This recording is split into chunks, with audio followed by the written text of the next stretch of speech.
رسول اللہ صلی اللہ علیہ وسلم نے ارشاد فرمایا، جس نے سورہ بقرہ پڑھی اس کو جنت کا تاج پہنایا جائے گا۔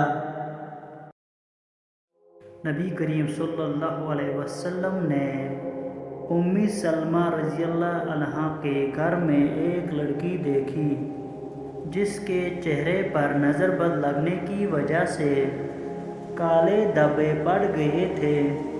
نبی کریم صلی اللہ علیہ وسلم نے فرمایا کہ اس پر دم کرا دو کیونکہ اسے نظر بد لگ گئی تھی۔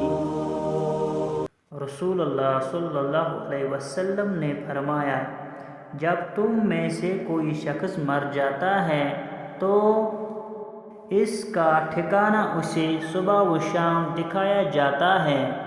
اگر وہ جنتی ہے تو جنت والوں میں، اور جو دوزخی ہے تو دوزخ والوں میں۔ پھر کہا جاتا ہے یہ تیرا ٹھکانہ ہے، یہاں تک کہ قیامت کے دن اللہ تجھ کو اٹھائے گا۔ رسول اللہ صلی اللہ علیہ وسلم نے فرمایا، اے عائشہ رضی اللہ تعالی عنہا، کیا تم نے کبھی مجھے بری یا گندی زبان میں بات کرتے سنا؟